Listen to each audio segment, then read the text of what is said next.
Представници на туристички агенции и туристички водичи денес имаа средба со градоначалникот на Охрид и со локалниот економски развој. За деталите од средбата, Љупчо Танески.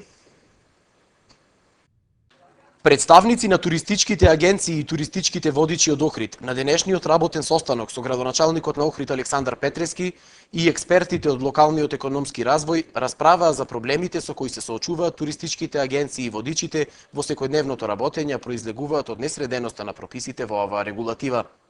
На состанокот произлегле и неколку конкретни предлози во поглед на сузбивањето на проблемите, пред се на сузбивањето на дивите водичи, како и на странските водичи кои неретко презентираат погрешни историски факти пред туристите. Се даде освен предлог да на локалитетите, на сакралните објекти, црквите, манастирите, амфитеатарот и останатите од интерес места за посета во нашиот град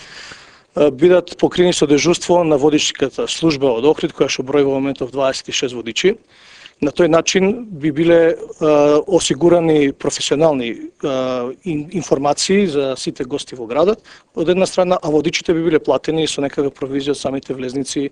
кои ќе бидат наплатени на лице место од гостите кои што ќе го посетат нашиот град. А Голи предложи да се изготви и тарифник за наплаќање од страна на туристичките водичи, а цените во тарифникот да се определуваат според тоа од која сфера на туристичкото стопанство доаѓа побарувачот на услугата. Произлезе предлог да,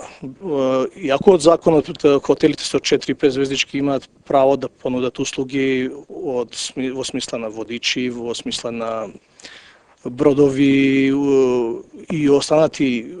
интересни содржини во нашиот град, да тие работи ги направат, ни се отворена понуда према своите клиенти, односно своите гости во хотелите, меѓутоа сепак да во таа акција бидат вклучени и туристичките агенции со нивните туристички водичи, односно со оние со кои што склучиле договори.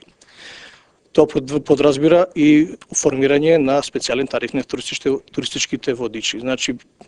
еден најповластен тарифник би бил за туристичките агенции, за да можеме ние да ги довлечеме фактички гостите од надвор во организиран начин и во организиран престој преку домашна туристичка агенција во кооперација со странски туроператер.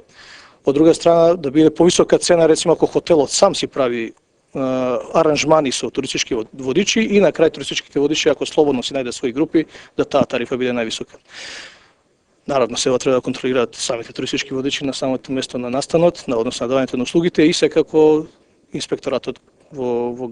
нашиот град, кој што се занимава со туристички инспекции. А Голи ги отфрли информациите кои кружеа во јавноста дека охридските водичи се спротивставуваат на тоа во Охрид групи да водат туристички водичи од другите градови на Македонија и додава дека се работи за шпекулации. На состанокот се проговорило и за автобускиот сообраќај во Охрид, а агенциите побарале да се дозволи пристап на автобуси со групи странски туристи да влегуваат во центарот на Охрид и да имаат право да се задржуваат од 10 до 20 минути, а потоа да мораат да се упатуваат кон паркингот кај спортскиот центар.